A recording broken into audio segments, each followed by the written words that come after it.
tal? ¿Cómo están? Sean todos bienvenidos a este espacio donde hoy vamos a tener unos protagonistas estupendos. El cine, la literatura, el teatro, en definitiva lo que es la vida, ¿no? ¿Qué haríamos sin todo esto para que nuestra vida fuera más feliz y positiva? Vamos a empezar a presentar a nuestros invitados y comenzamos con Víctor Páez, él es jefe de eventos de Teatro Luchana. ¿Qué tal, Víctor? ¿Cómo estás? ¿Qué tal? Muy bien, pues muchas gracias por haberme invitado.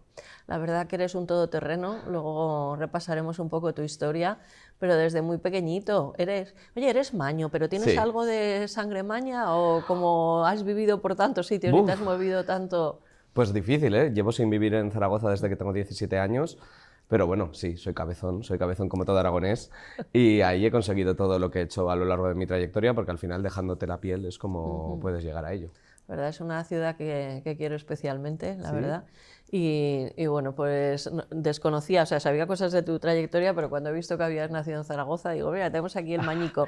Qué ilusión. Bueno, y este es un amor platónico, por eso sigue siendo un amor puro y verdadero, el que tengo con Javier Elorrieta. Javier, ¿cómo estás? Bienvenido. Pues oye, encantado de estar aquí contigo de nuevo, es una maravilla verte. Igual digo, y este libro, 35 milímetros y un pentagrama, editado además por nuestro amigo Ángel Jiménez en la editorial Eride. Es un lujo de libro y está con nosotros también, que es la primera vez que viene a la tele, si no me confundo, a nuestra tele, Alejandro González Gil. Gil, ¿se pronuncia el apellido? Gil. Sí, sí, es la primera vez, pero no deja de ser la peor ni la mejor todavía. Y desde luego, y es la primera, pero no será la, No será la última. Y contigo es muy cómodo. Muchas gracias, Alejandro. ¿Cuándo y cómo conociste a Javier? Hombre, a Javier lo conozco a poco de haber llegado de Chile en el año 74, por ahí, O sea, en el siglo pasado. en el siglo pasado. Pero fuimos amigos, o somos amigos, pero en ese momento era muy cercanos, muy unidos. Conozco a su primera mujer, a su primera hija, al gran hijo que a mí me cae muy bien, el que vive en Valencia. Bueno, conozco a todos sus hijos. Y Pues ya conoces, ¿eh? Pues sí. no, pero es que... ¿Cuántos hijos, Javier? Cuatro. Cuatro. De 4 mujeres. Exacto. Claro.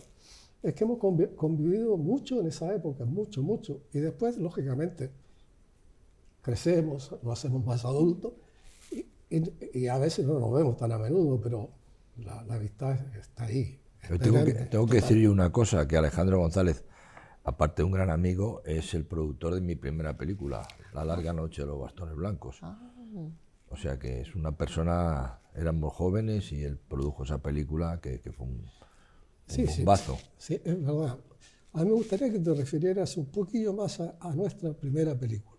Pero si no, digo yo, que fue una época que, como te digo, éramos jóvenes, éramos amigos, nos creíamos todos. y Javier, evidentemente, hacía publicidad muy bien. Entonces, cuando yo tuve la ocasión de poder producir una película con socios, es decir, yo pensé en él, y lo pensábamos y lo hablamos muchas veces, hasta que cayó en nuestras manos en un tratamiento largo de un guión que hizo Joaquín Amichati. Joaquín Amichati es un español que vivió haciendo guiones de radio en Chile. Y bueno, y a partir de ahí trabajamos un poco con Javier esto, y cuando yo lo propuse a mi socio, esto fue un problema, porque mis socios no conocían a Javier Elorrieta como nadie, si era un chaval como yo, claro, y no había hecho cine. Entonces me planteaban una cosa que no dejaban de tener razón, que me decía, pero si podemos financiar una película, ¿por qué la tiene que dirigir este chaval o Javier? ¿Entiendes? Y además con esa cara de bueno que ha tenido siempre, pero claro, con unos años menos, esos ojitos azules y tal, dirían, a ver, ¿este qué sabe de cine, no? No, aparte del aspecto joven, no era eso. El problema es que ellos decían, ¿por qué no podemos pagar? O sea, por el mismo dinero que vamos a gastar, Sí. tener un consolidado director. Claro, y yo me empeñé tanto, y al final convencí, con la ayuda de él, evidentemente, porque habíamos hecho unos cortos antes, y eso sirvió. Y afortunadamente hizo la película, y la película yo puedo decir, aunque mejor lo dirá Javier, que ganó premios. Desde luego que sí. Claro. Alejandro está hoy en calidad de escritor, pero lo que estamos viendo es que también es polifacético. Bueno, los tres que estáis aquí servís tanto para un roto como para un descosido, por lo que estamos viendo, porque Javier Elorrieta, bueno, aparte de escritor, director de cine, bueno, podemos hablar con él de cine, de teatro, de la historia de su familia apasionante, de la canción francesa, de muchísimas cosas, Javier, pero cuéntanos los premios de esta película, ya que Alejandro te lo ha puesto fácil. Bueno, es que La larga noche de los bastones blancos es una película que en ese año gana todos los premios que se daban en este país, incluso en el Festival de Carlo Vivar y fuera, la Semana de Cine de Los Ángeles, el premio de los nuevos realizadores del Ministerio de Cultura, que en aquel momento nos dieron 4 millones de pesetas a mí como director, una cosa insólita, te hablo hace muchísimos años. Bueno, hizo un montón, al Nuevo Cine Español 4, es que la premiaron por todos los lados, tanto a los actores, que era José María Rodero, Enrique San Francisco, Irene Gutiérrez Cava, como a la fotografía, Andrés Berenguer, como a mí me dieron todos los premios también de ese año. O sea que es una película que recordaremos siempre con muchísimo cariño. No te olvides del premio al guión también. Premio al guión, por supuesto. Sí, sí, pero bueno, estabas, ¿verdad?, abriendo los ojos como plato solamente cuando ha empezado a decir el elenco. Esto es una masterclass para mí. Creo que voy a disfrutar el programa un montón porque, jolín, estamos ante dos personas que me pueden enseñar un montón. Bueno, Víctor, es que tú desde los 3 añitos tenías claro que querías dedicarte al mundo artístico, ¿no? Sí, la verdad, no me venía de familia, excepto mi abuelo, que sí que hacía alguna cosa artística, pero no sé, mi madre siempre me dijo desde los 3 años, en vez de fijarte en esto, siempre mirabas a los escenarios, siempre no sé qué. Me empezaron a apuntar J Aragonesa, luego ya... Sí, es que Sí. He visto que participaste lo primero, además con muy pocos años, en un grupo folclórico. Sí, en Baluarte Aragonés, desde bien pequeño, que es... ¿Qué hacías? ¿Cantabas? ¿Bailabas? Bailaba. ¿La Jota? ¿La Sí, sabes sí, bailar? sí, sí, claro. Y además Baluarte Aragonés es, digamos, el mejor grupo de folclore y más reconocido a nivel nacional. La Jota de los Sitios de Zaragoza, por ejemplo, fue creada con Baluarte Aragonés. Ah, qué bueno. Entonces, y me he recorrido España con María Nicole Corto en sus obras de teatro, bailando jotas en sus obras por toda España. Entonces, pues al final, pues sí, o sea, desde pequeño entré ahí y nunca olvidaré, creo, esa llamada en la que me cogían en Baluarte Aragonés, que tendría yo, no sé, 14, 15 años. Y ese cachirulo, ¿no? Con el pañuelo. Cachirulo y las veces que se nos cae la faja bailando, que la faja anda que no da de sí. Y de ahí, bueno, has presentado, porque fíjate que Javier también ha estado, y está cuando quiera, en muchos asuntos relacionados con la publicidad, porque hay que crear imagen, hay que crear marca, y tú también has estado muy relacionado con temas de publicidad. Totalmente, sí, pues al final todos sabemos que para sobrevivir el dinero pues lo dan las marcas, lo dan los eventos corporativos, trabajo mucho ligado a los eventos corporativos, tengo mi propia productora, La Opción Producciones, y luego trabajo para Teatros Luchana de jefe de eventos, porque oye, lo que hablamos, igual que el cine se reinventa, pues los teatros también, y al final son un espacio muy bueno para crear eventos corporativos, reuniones de empresa, podcast o incluso grabar películas, que también se han grabado películas en Teatros Me Luchana. parece fenomenal. Yo he estrenado 2 películas allí. O sea, ¿En el lo Luchana? conozco muy bien, en el Luchana, sí. Cumplimos 10 años de teatro ahora, pero es que antes era un cine. Claro, el cine Luchana de toda la vida. Está bien el espacio ahora del cine Luchana, ¿eh? Yo cuando te he visto a ti entrar, yo digo, este es un actor. Enseguida lo he pensado. Me lo han dicho, ¿cómo me lo han se- dicho. cómo ¿Sabes cómo se mueve? ¿Cómo te digo? Este tío es un actor. Era. Un actor guapo, con buena pinta. Oye, ¿eh? gracias. No, pero es curioso, fíjate, que yo se lo comentaba antes a... ¿Cómo se llama? Carlos, ¿no? A Víctor. A Víctor. A Víctor le comentaba cuando nos encontramos allí de que yo escuché en la radio una entrevista de él y lo reconocí. ¿De verdad? Justo. Sí. Y es que él hacía una obra de teatro y que era el jefe de eventos del Luchana. del Pues Luchana, hace ¿no? 2 semanas. Claro, y estoy hablando de que él está muy inspirado y trabajando arduamente en sus obras infantiles con estas mascotas Sí, gigantes. estamos llevando mascotas gigantes que ayudan al bullying, que hablamos un poquito sobre Claro. sobre el bullying en obras de teatro, y justo lo llevaba en el coche puesto, que fue hace 2 semanitas. Todo tiene Qué algo, ilusión. Yo lo escuché. todo se mueve. Y además sí que me dicen que mi voz la recuerdan, o sea, como que mi voz, no sé, la gente le recuerda y mira, Yo justo no pasa. recuerdo tu voz, sino que recordaba el tema. El tema, ostras. Claro, Pero claro, bueno. recordaba el tema. Porque a mí las cosas que me llaman la atención, le pongo idem, la Bueno, atención. pero porque era algo interesante. ¿Y esto Sí, sí. de las mascotas, cómo lo hacéis? pues bueno, son, digamos, corpóreos que se llaman, que son los animales grandes que se ven en un escenario, por así decir. Y bueno, pues tenemos una hormiga que se llama Martín, que es la hormiga diferente, ¿vale? Digamos que es una hormiga pues LGTB, que, bueno, no se dice claramente la orientación sexual, que creo que es algo que hay que evitar, que tampoco hace falta exponerse. No, ni tener al etiquetas de 100%, todo. Ni tener etiquetas. Pero bueno, como que tú lo ves porque al final lleva la bandera LGTB en la cola, es una mascota gigante, es una hormiga que le tenemos mucho cariño, y a eso pues dije, oye, pues vamos a crear una historia, contraté a un dramaturgo y dije, vamos a crear una historia en la que hablemos del bullying un poquito dentro del colegio, de que Elda no quiere irse al colegio a estudiar porque no tiene amigos o no se lleva bien con la gente, etcétera.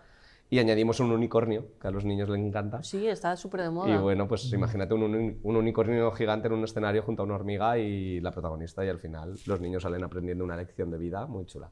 Tú eres muy joven, pero yo que soy también como del siglo pasado, o sea, los del siglo pasado estamos como para este lado. Sí, sí. Fíjate que yo Estás en el tengo medio. cosas que, bueno, sí, que estarían muy de actualidad, porque cuando yo era pequeñita, y tengo mucha familia que vive en Nueva York, a mí me contaba, porque aparte de decir que en Nueva York la asocian, ¿no?, con la manzana, era con el arco iris, con el rainbow, y yo tengo tirantes y pulseras y era por Nueva York. Entonces me ha llamado la atención como, porque eso ya no se habla, yo no lo veo nunca en Nueva York, y ya como ha cambiado los colores y las banderas, pero lo que dices tú, que bueno, que más vale no poner etiquetas. Total, porque al Bueno, final- pues vamos a, y puedes participar también Sí, por supuesto. preguntándoles, en este 35 milímetros y un pentagrama, el nombre, ¿lo has elegido tú? Porque es un nombre, vamos, que es de campaña publicitaria. Lo ves y dices, ostras, qué bueno. Hombre, es que hombre, yo creo que es la unión, ¿no?, de lo que ha sido mi vida. Por el fondo, el libro es una cosa, un recorrido a lo largo de mi vida, primeramente en la publicidad, en el rock progresivo, luego en el cine, por supuesto, la televisión, el teatro, porque yo he hecho un poco así como de todo, y luego la música francesa, por supuesto. Y bueno, yo cuando el sentimiento que tuve cuando lo leí, la verdad es que digo, "Joder, qué barbaridad, qué cantidad de cosas he podido yo llegar a hacer". Y yo creo que cualquier persona que se ponga a escribir un libro sobre su vida tendrá la misma sensación, ¿no? Porque dice, bueno, pero yo he podido hacer todo esto. Y es una sensación un poco Yo te curiosa. diría o no. O no. O no, depende. No, pero sí que hay unas fotos, es un compendio de fotos que hay al final que son una maravilla, la verdad, y llama la atención el término rock progresivo. Sí, claro. Eso, ¿había rock regresivo?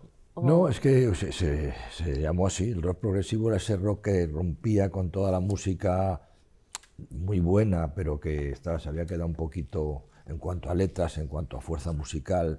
Llegan las nuevas corrientes de la India, de Inglaterra, ¿sabes? Y entonces todo eso crea una revolución en la juventud y se convierte en el rock progresivo, que a mí me parece que es una etapa extraordinaria de mi vida, claro.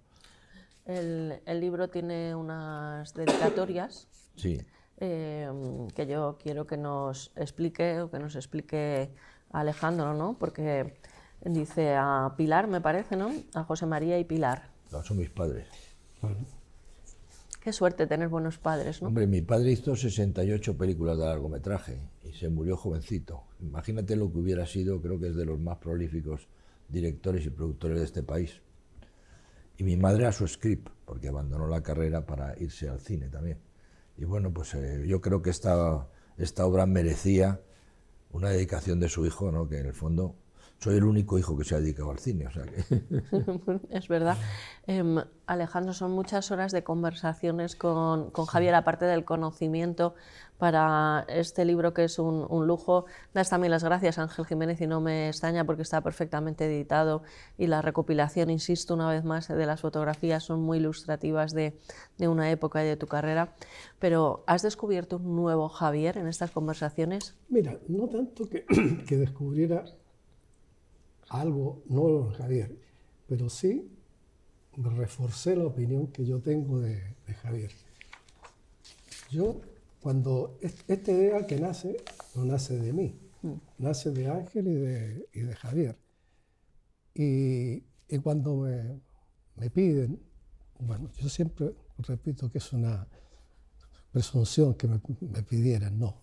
Me ofrecieron participar Y yo lo hice solo por dos razones, es decir, primero, porque creí que podía aportar bastante.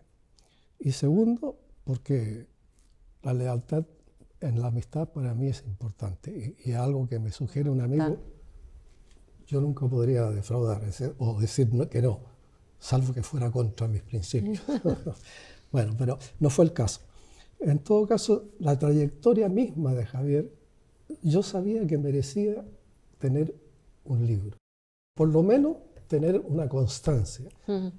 Y además, el modo de hacerlo, que eso lo pensamos bastante con Javier, que no podía yo narrar su historia porque sería, como digo yo, una impostura. Yo decir lo que él siente o lo que él hace es una impostura. Entonces decidimos por hacerlo dialogado. Por eso si hay una frase que yo pongo que es importante que se conozca las evidencias, los sentimientos, todo en su voz, que es el valor que tiene. Claro. Entonces lo que fue es hacer muchas conversaciones, no digo discusiones, pero comparando opiniones, digamos, fuimos reduciendo el contenido a lo esencial que está ahí, que el logro final es que sea entretenido, leíble y que no sea, bueno, tan desagradable o no desagradable o tan difícil de leer. Yo creo que la vida de Javier, además, es muy aleccionadora. No te preocupes, está bien. Es muy aleccionadora para muchos que a lo mejor estén en un mal momento en su profesión o en su vida, porque cuando hablamos de la canción francesa, pues una cosa es el rock progresivo y un chico joven y dedicado a la música, pero luego tú ya, Javier, tienes una trayectoria reconocida, tanto en cine como en teatro, en fin, en la publicidad, pero se para el mercado, se para la industria y dices, pues a cantar, pero a cantar canción francesa. Sí, es una cosa muy curiosa, que tú y yo nos conocemos mucho de esa etapa, he recibido tu ayuda, que siempre estará en mi corazón, y la verdad es que sí, y esto es, fíjate, yo siempre, cuando yo tocaba en grupos de rock and roll, siempre cantaba al final una canción que eran Las hojas muertas de Prévert en francés, y todo el mundo me decía, oye, eso es de francés, qué bonito es, oye, qué bien queda, así un poco yaseada. Entonces decidí hacer un disco en francés primero, fundiendo las grandes canciones francesas con el jazz, y fue un exitazo, se colocó número 1 de ventas en el Corte Inglés, y a partir de ahí, pues acabamos de editar el 7º disco, luego ha ido muy bien, tocan los teatros más importantes de España, y en los lugares, Galileo, Clamores, todos estos sitios. O sea que me siento muy satisfecho y le doy las gracias sobre todo a esa intuición que viene de mi colegio, del liceo francés, no te digo más. Y ahí aprendí a hablar francés, estuve 50 años sin hablar y ahora resulta que vuelvo a hablar cantas. francés. Sí, pero a mí cada 2 por 3 me llega, Javier actúa en Clamores, actúa en Galileo, bueno, con un éxito tremendo y además con esa publicación de los discos. Bueno, en el libro que efectivamente está dialogado, lo cual me parece muy interesante también, lo que viene a ser una biografía, un recorrido de vida, es una novedad, ¿verdad? Es una ¿cómo se llama? Una trayectoria profesional de Javier. Eso no es la vida de Javier, porque si no haríamos 5 tomos. Bueno, una enciclopedia. Claro. Entonces nos ceñimos a eso, es decir, por eso el título es eso. Por orientar a los espectadores, bueno, por supuesto hay un prólogo, dice antes de comenzar, luego la primera etapa está del rock progresivo, la música, por supuesto la publicidad, las películas eróticas, el cine, la televisión, el teatro, la música francesa y el jazz y luego, bueno, la galería de imágenes. Respecto a esa etapa de las películas eróticas que tanto se ha hablado y tanto se ha dicho, fíjate la pregunta que te hago para que la sintetices, Ojo. Dice, ¿tú cómo lo viviste? Pues yo lo viví, mira, fue de la siguiente manera. Yo era un realizador de publicidad en aquel momento que estaba bien, estaba en buena posición. Entonces aparece Alejandro y me dice, oye, vamos a hacer unas películas eróticas que Manuel está pegando mucho y tal, y podemos hacer. Y entonces, bueno, pues nos dispusimos a hacer las películas eróticas que hoy en día son de risa, María José. Pero en aquel momento que se acababa de morir Franco, fue una revolución en los laboratorios. Fíjate, los laboratorios de cine que por los que había pasado mi padre toda la vida, bueno, los grandes directivos me decían, esto no lo puedes hacer, esto es una locura. Todo era como un mundo alrededor, pero dificilísimo, ¿no? ¿Te crees tú? Los actores no querían actuar, lo otro. Pero al final lo conseguimos, y gracias a esas películas eróticas, gracias al éxito de esas películas eróticas, hicimos La larga noche de los bastones blancos, ¿sabes?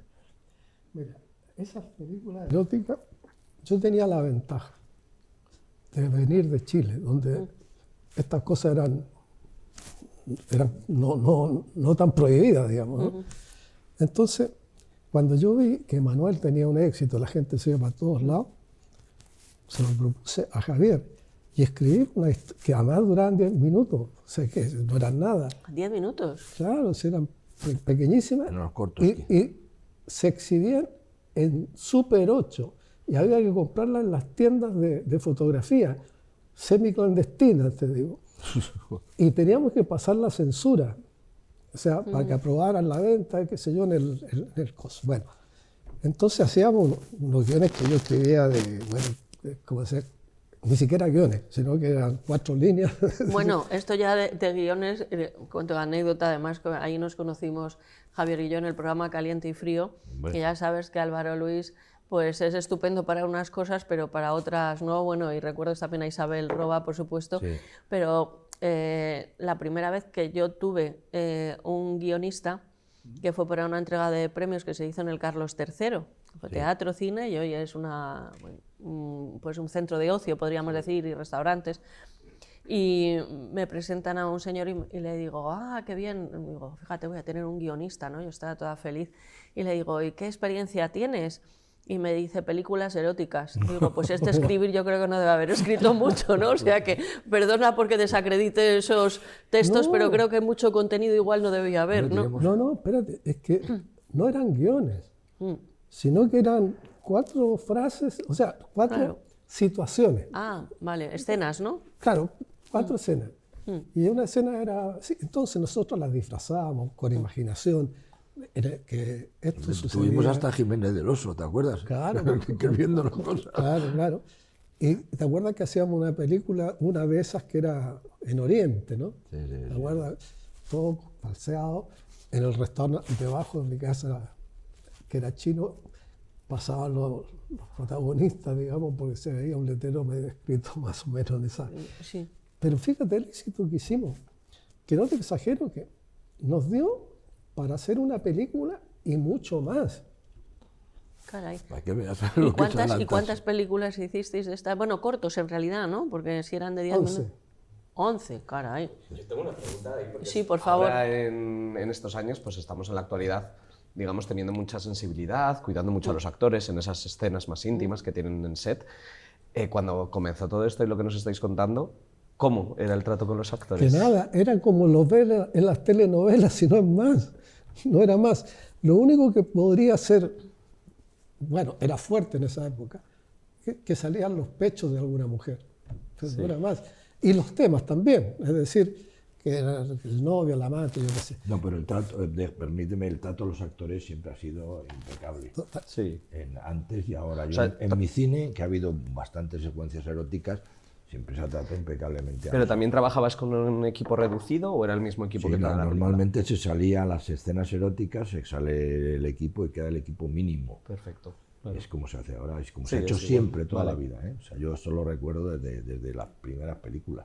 No, esto Claro, es una está bien. masterclass para No, mí. pero para está yo saber. bien tu pregunta, porque es verdad que están insistiendo mucho, además, en ahora una serie, no digo el nombre porque no me acuerdo, ¿no? Por obviarlo, pero una serie que se ha estrenado ahora, que va de 2 parejas y que tiene una carga erótica muy grande, y entonces pues explican precisamente esos como tutores, ¿no? de esas escenas, como para prepararlos. Entonces está bien saber qué se hacía, qué se hace, y entonces dice, siempre se ha reducido a equipo mínimo, ¿no? Sí, yo me acuerdo, por ejemplo, en Sangre y Arena, que hay escenas fuertes, Sí. mucho más fuertes que con nuestra película. Pues cuando rodaba Sharon Stone con Chris Rydell, pues que se quedaban 4 técnicos los que eran necesarios, lo demás, tanto fuera exterior como interior. Claro, yo lo desconocía y me parecía que era como un nuevo hábito que se estaba haciendo Claro. ahora. No, Sí, siempre sí. ha habido un gran respeto. Qué bueno. Yo te lo agradezco porque lo estaba pensando también precisamente Sí. porque se está insistiendo mucho en estas figuras. Para la época de nuestras películas eróticas, el equipo era corto porque era corto. No había que echar a Ahora nadie. fíjate que usamos el equipo nuestro de publicidad, con lo cual las películas eran magníficas, ¿eh? No, Estaban sí. hechas con un cuidado publicitario. Pues vosotros ya sabéis lo que es la publicidad. La publicidad es que cada vez que haces un spot, luego lo ven 40 veces en continuo, el cliente, el de la agencia, Eso es. tiene que ser... Y si alguna cosa da bien la publicidad es verdaderamente el cuidado del cuadro, la velocidad del mensaje, todo eso es una cosa que se te crea en la cabeza y que todos los que venimos de publicidad, y de publicidad venimos muchos, Sí. muy grandes en muchos países, pues lo aprendemos. Es una gran escuela. En definitiva, todos tenemos que mostrar algo, que vender algo, ¿no? Lo que pasa es que eso siempre se ha dicho, que como que en Estados Unidos está muy valorado el vendedor, la figura del vendedor, y aquí está muy denostado, ¿no? Pero el saber explicar también, pues fíjate, por lo que nos ha contado ahora mismo Alejandro de las películas y todo, yo creo que nos estaba, Sí. ¿verdad?, apasionando, ¿no? Entonces, saber explicarlo. Oye, entonces, ¿se hacían en 8 milímetros y se vendían? En 8 milímetros se vendían, pero las rodábamos en 16 milímetros, que da más calidad. Ajá. Era cine profesional ya. Claro. Entonces las vendíamos y las tenían que comprar en unas cintas así que parecían nada, en unas bonitas cajas, esa cosa, y las vendíamos o se vendían en las tiendas de ¿cómo se llama?, de fotografía. Sí. Pero nosotros lo vendíamos a un distribuidor. Ah, y él era el que se encargaba. Claro. Claro, entonces las personas para verlo, quiero decir que no era que se vieran en un No, cine, tenían que ser en casa o en donde Ya, fuera, ya, y tendrían que tener su proyector. Y tener un proyector. Y fíjate, y se vendían.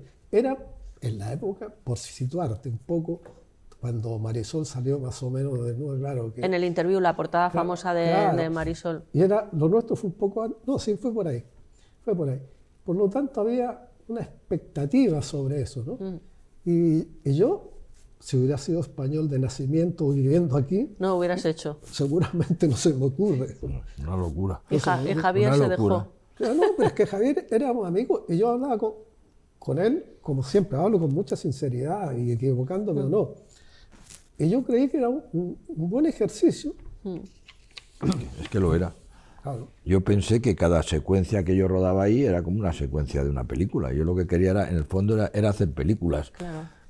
Cuando pudiera, ¿no? Porque de momento estábamos imbuidos en la publicidad y que se quería avanzar hacia el cine largo. Casi todos los realizadores queríamos hacer. Unos lo hemos hecho y otros no han podido. ¿No? Y yo No es mismo fácil. quería hacer cine, por eso produje la película, porque si no, no hubiéramos repartido el dinero ganado, ¿no? Claro, Claro. claro. Que era lo lógico. Sí, pero sin embargo, No. inviertes, ¿no?, en lo que te gusta. Lógico. Sí, sí. Eso está muy bien. Bueno, pues vamos a ver un poquito más y conocer a Víctor Páez y toda la labor de los teatros Luchana. Recuérdanos, porque claro, hablamos de teatro, ya nos ha dicho Javier que le estrenó 2 películas allí. Qué fuerte. Los teatros Luchana, a día de hoy, ¿qué son? ¿Dónde están? Pues mira, están cerquita del Metro Bilbao, entre Metro Bilbao y Metro Iglesia, y son los teatros referentes del barrio de Chamberí, que antes era el Cine Luchana, ahora es Teatros Luchana. Y bueno, pues tienen mucha fuerza en lo que es el público familiar, de infantiles de los fines de semana y por supuesto también en adultos. Estamos contando con más de 30-35 obras a la semana de teatro. ¿Cuántas? De todas las productoras, 30-35. ¿Y simplemente cómo podéis gestionar el tráfico de toda esa gente? Pues bueno, hay varias salas en los Sí, teatros sí. Luchana, hay ahora mismo en activo 3 salas. Y bueno, a eso tienes que sumarle mis eventos corporativos, etcétera. O sea, es un trabajo 24/7 de que el teatro esté en funcionamiento todo el rato, que se abran las puertas durante todo el transcurso del día. Y al final, pues con un gran equipo de personas. Así es. Y, Sí. Ahora además hemos reformado todo el hall y toda la barra del bar y permitimos entrar a las salas con esas palomitas, esas bebidas, o sea, intentamos que la experiencia del teatro sea una experiencia de cine. Estábamos hablando, venía con Rosa Alfageme, directora de Teatros Luchana, hablando, y hablábamos de ese claim de pásatelo de cine. ¿Cómo? Pues yendo al teatro, pero disfrutando como si fuera un cine, con palomitas, bebida, y ya que era un antiguo cine, pues me parecía súper original, digo, pues me parece muy chulo. sí, pero esa zona de la cafetería también pues le da una perspectiva, ¿no? Totalmente, es un café-teatro que además ahí suceden monólogos, suceden actuaciones repentinas que tú estás tomándote algo y aparecen 2 cantantes. O sea, al final es una experiencia 360 que ya no solo entras a la sala del teatro a ver la obra de teatro, sino mientras te tomas algo antes o después, sigues estando dentro de una burbuja de cultura, por así decir. Yo la verdad, yo lo puedo felicitar porque yo esta entrevista que le escuché en la SER, hablaba de todo esto y de verdad que le puse atención, porque me parece maravilloso que alguien se preocupe y le guste, claro, y haga toda esa actividad que se produce en los teatros de estos que conocimos con los estrenos de las películas, porque estrenamos nuestra película. ¿Vale? Yo estrené ahí Rojo Intenso. Rojo Intenso, que también él ha sido productor ejecutivo, la penúltima película, y la estrenamos allí.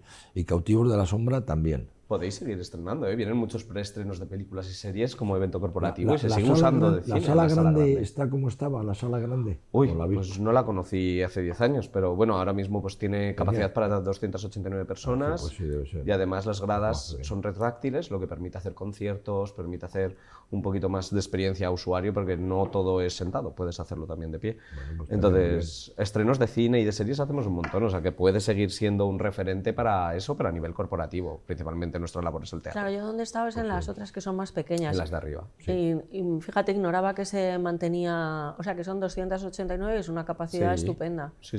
Sí, yo estaba en las de arriba. Perfecto. Pues sí, mucha comedia, mucho infantil. La verdad es que es un teatro súper polivalente y cuando enseño las instalaciones al final es lo que más destaca. Es la polivalencia de todo el espacio porque puedes hacer 1000 cosas ahí dentro. Alejandro, no sé si querías decir alguna cosa más. Estaba de la entrevista, ¿te acuerdas de alguna pregunta? Es que le puse tanta atención que más o menos sé lo que él hace y todas estas cosas, y no se me ocurren más preguntas más que felicitarle. Oye, muchas gracias. De verdad, porque gente así es la que necesita, digamos, el mundo artístico en general. Hombre, claro. Porque sin ese afán, sin eso que nace de dentro, yo creo que los fracasos no se soportan y se retiran. O sea, la gente hay que estar motivado y al final el mundo artístico, yo me muevo por motivación, pero también llega un momento que ahora, estando donde estamos, tanto en mi productora de La Opción como con los eventos en Teatros Luchana, pues estando como estamos, te come la burbuja.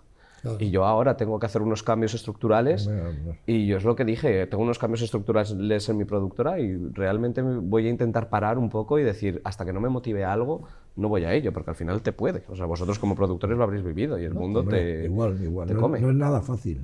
Y ahora creo que Galileo, no sé si tú estás en eso, pues va a hacer, Galileo creo que va a hacer lo mismo. Hasta ahora todo conciertos, pero ahora no. Ahora parece ser que van a hacer una remodelación. Anda. Y van a meter teatro, te lo digo. Porque sé que, no sé si es que cierra, no sé si es que Sala Galileo cierra por obras o puede ser... pero a lo mejor cierra por obras para esto que te estoy comentando. Qué bueno, pues mira, no lo sabíamos. Sabía yo tampoco. Sabía para que cerraba. El mundo de la música es un poco, porque claro, era el mejor sitio en Madrid de conciertos. Creo que van a seguir con algunos, con conciertos, pero aparte lo quieren enfocar sobre todo a teatro. No he producido nada en la Sala Galileo, pero sí que es verdad que, oye, desde mi persona lo que he tratado con ellos, agradecerles, porque no siempre es fácil encontrarte con gente que te pone fácil las cosas. Y cada vez que he contactado con ellos lo ponen muy fácil y parece que ayudan mucho a la cultura. Eso me llama mucho la atención de esa sala. Sí, es verdad. Bueno. Y respecto a lo que tú decías del exceso de trabajo que tienes, yo saco una conclusión por experiencia, porque ya somos muy mayores, que crecer es difícil. Totalmente. Crecer es muy difícil. Porque a veces en el crecimiento, o sea, se puede morir de éxito, pero bueno, a ver, el crecimiento, si no es, digamos, llegar a consolidarlo, cuesta un montón. Son profesiones que hay que amarlas con el alma. Si no, te retiras.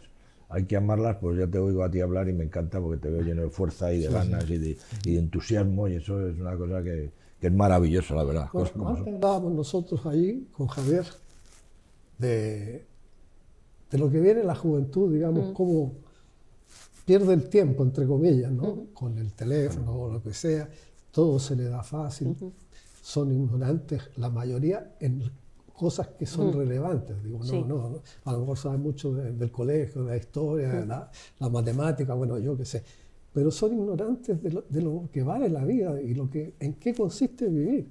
Y eso a mí me parece muy, si no relevante, preocupante. Sí. Yo lo siento así también, ¿eh? Yo desde mi punto de vista también lo siento, que al final soy el chico pegado al teléfono, realmente, por mi trabajo, y que al final pierdo muchas experiencias con mis amigos porque trabajo de viaje y no puedo ir con ellos. Bueno, pero Al final pierdes esa vivencia, pero porque quieres sacar adelante un proyecto No, profesional. pero yo no me refiero al teléfono pegado al teléfono trabajando, me refiero al ocio con el teléfono, Sí, pero al ocio. final Bueno, pero al es- final a la estás todo el rato. incomunicación, digamos, Sí. a la incomunicación social, porque eso es un, ¿cómo se llama? Un sucedáneo. Es No es un, tu caso. no, no es su caso. Bueno. No, yo la verdad que siempre digamos que conservo esperanza y como siempre todos cuando hemos sido jóvenes pues decían que nuestra generación, qué horror, que los anteriores eran mejores y todo, y aquí entraríamos en el asunto del teléfono, de redes sociales.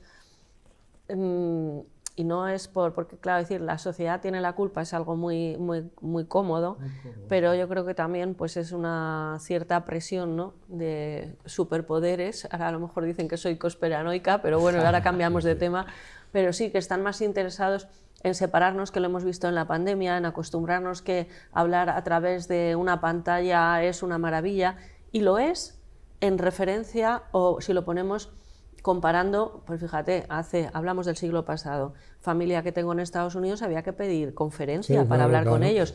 Ahora te conectas y lo ves en cualquier parte del mundo. Eso es buenísimo, pero sí que hay una tendencia a aislarnos y el hombre es un ser social, ¿no? Lo que pasa es que aquí ya nos iríamos a otras cosas, pero viendo a personas como Víctor, ayer os contaba, también os contaba que ayer estuve en la Universidad Complutense en unos actos organizados por nuestro compañero Salvador Molina, y que vi todos, y son estudiantes de periodismo, de publicidad o de imagen, interesados en lo que se estaba hablando y mirándonos a los ojos. No, es interesante. Entonces, bueno, hay de todo y cada época tiene sus dificultades, ¿no? Cada época tiene sus dificultades, Sí, sí, pero sí, sí. y yo creo que no se lo ponemos nada fácil. Eso es lo más bonito del teatro y del cine, que es el momento en el que te puedes Único. desconectar de la realidad. Y además es un momento único. Por ejemplo, el momento teatro, mismamente el cine, si lo ves, además hablábamos también antes de entrar en el programa de verlo en una sala, ¿no? La experiencia de verlo en una sala. Sí. No tiene nada que ver, no tiene nada que ver. Eso sí. Se apaga la luz y con ese sonido no tiene nada que ver con verlo en unas plataformas. A mí me da pena que el cine vaya bajando en cuanto a espectadores. Es verdad que hay algunas películas que pegan mucho y quedan Sí. muy bien, pero que esté todo el mundo ya viéndolo en su casa, en la televisión, en la plataforma. Se ha perdido ese mundo mágico que tenía el cine, se está perdiendo, es una pena. Claro, que además el hecho de ir al cine, de ir al teatro, es un hecho social. Sí. Claro. Es decir, claro, y eso es componente de la vida, ¿no? Y además yo creo que a través del arte en general, donde creamos valores. Y los valores son los que están cambiando para mal, que se puede rectificar, pero para mal. Porque las cosas... Quedan pocos ya. Quedan pocos, claro. No, sí. Pero yo me refiero que el arte, la literatura, todas esas cosas crean valores y crean juicios propios. Y eso es lo que debiera ser, y es lo sano, además. Claro. Bueno, pues, fíjate, los teatros Luchana, Sí. que teníamos, eso sí que, o sea, sí sabía que ibais a conectar, pero desconocía que Javier había estrenado 2 Muy películas bueno. allí. ¿Cómo se transformaron de cines a teatro? Bueno, esta experiencia no solamente teatro, Sí. sino también con todas las otras actividades que hacéis. Pues creo que ha mantenido bastante la esencia, porque al final el cine tiene su parte de escenario, por así decir, su pantalla, y el público va hacia arriba. O sea, realmente el teatro no ha tenido que cambiarse muchísimo, digamos, a estilo de cambiar todas las gradas, de todo, por supuesto, reformarlo, actualizarlo. Pero sí que en un teatro, de hecho también las grandes marcas de cine también están llevando teatro a sus salas. Sí. Entonces, pues al final sí que mantiene esa esencia del teatro de Teatros Luchana, por supuesto. Y no sé, creo que convalida con cualquier obra de teatro, tienes tu proyección si necesitas proyectar, tienes tus efectos de iluminación, e igualmente para un evento corporativo pues quieres mostrar una presentación a tus empleados y puedes porque tienes ese proyector. Entonces, digamos, yo creo que es un añadido realmente y que al final funciona como un teatro. La diferencia, pues que no tienes el escenario alto y el público abajo, digamos, sino que es al revés, va con el escenario abajo y el público hacia arriba. Y referente a obras, claro, has hablado de un número de obras Sí, muchísimas. tremendo. De alguna manera he pensado en estas películas eróticas que a lo mejor erótico es pasarnos de raya, ¿no? Pero bueno, le ponemos así que llama más la atención. Que claro, a ellos les sirvió de rodaje, aparte de para ganar un dinero. Con tantas obras de teatro estáis ofreciendo escenario a muchas pequeñas, medianas producciones, claro. actores que están en formación, a público que también se tiene que formar. Has hablado de la parte infantil, que siempre me apasiona porque es por donde empieza la educación, desde luego.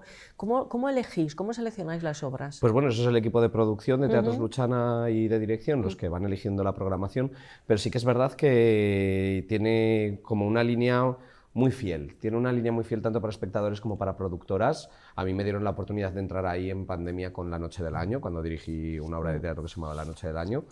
Después, pues hablando de erotismo, me abrieron las puertas también a Desátame, que es una obra de teatro que era una comedia BDSM, era muy divertida. Y bueno, pues son muy fieles tanto a las productoras como al propio público, que sabemos cuál es el target del público de Luchana. Y directamente, pues en el infantil, os voy a poner un ejemplo, en el infantil, los camareros que tenemos en la barra conocen a las personas que van a los infantiles, o sea, son gente muy asidua que va cada semana, cada 2 semanas. Entonces, en el público familiar al final tenemos nuestro público fijo, digamos, y nuestras familias del barrio de Chamberí que tienen donde acercarse con los niños en el fin de semana. Qué bueno, de tu trayectoria, que es muy, muy amplia, sí que quiero destacar eso, que a los 24 años te convertiste en el director más joven en estrenar un musical en el Teatro Arlequín de la Gran Vía de Madrid, nada más y nada menos, Una corbata para Monroe. ¿Cómo fue ese momento? Me encanta esta pregunta. Muy difícil. Es que con 24 años... 2 años de hospitales después.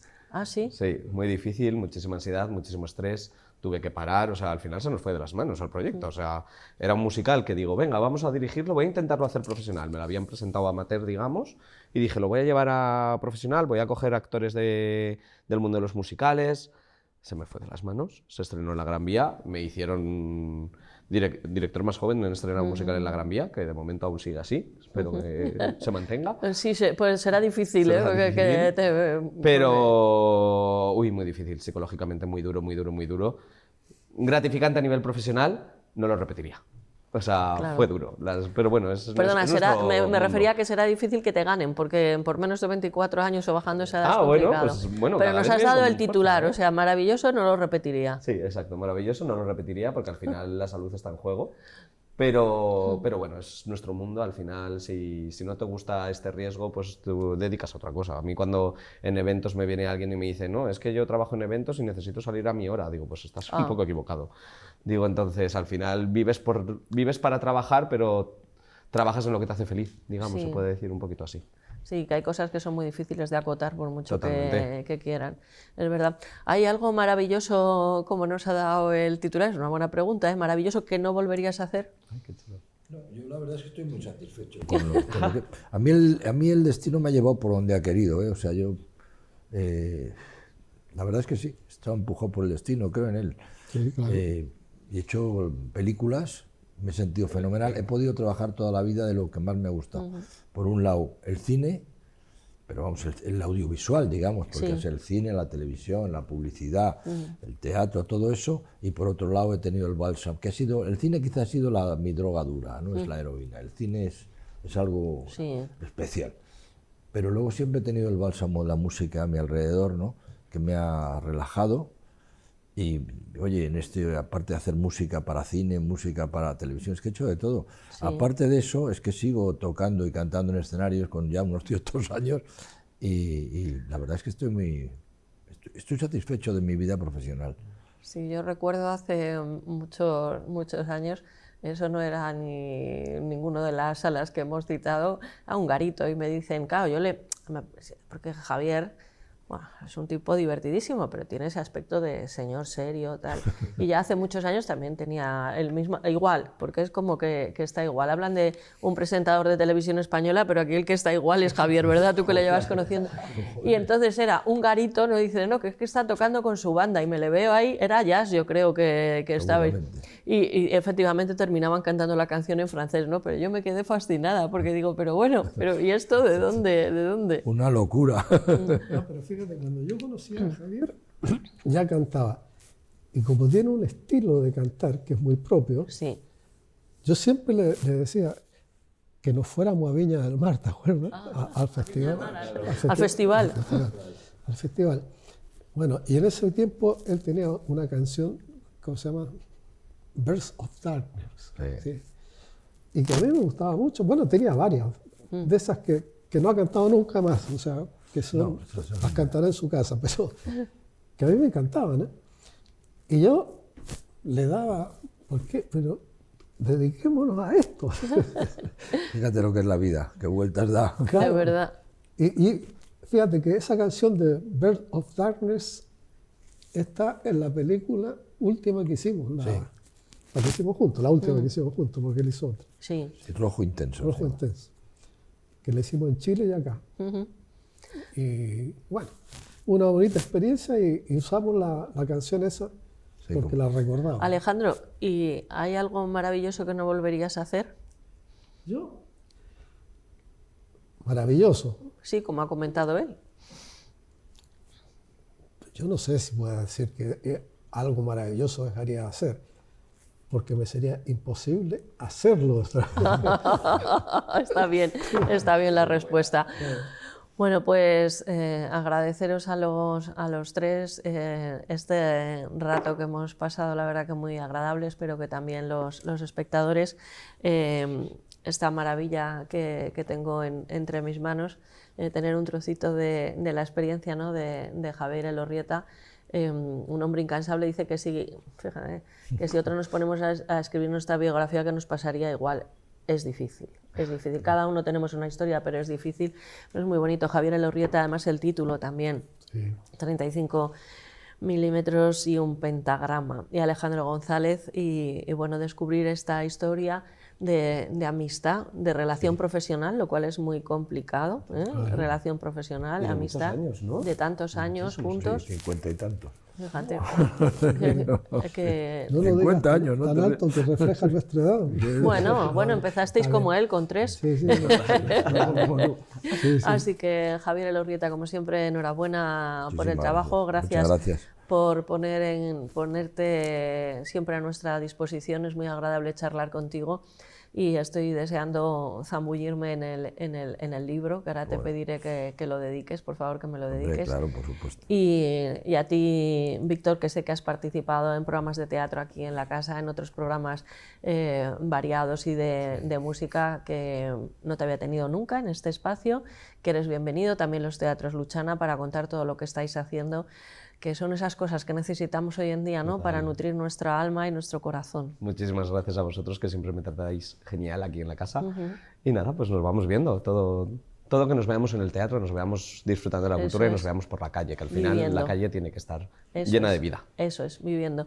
Bueno, y nosotros ya nos despedimos de todos ustedes, y si me lo permiten, con una última recomendación, y es que sean ustedes malos, pero puestos a ser malos, que sean muy, pero que muy malos, porque dicen los que entienden de esto que es divertidísimo.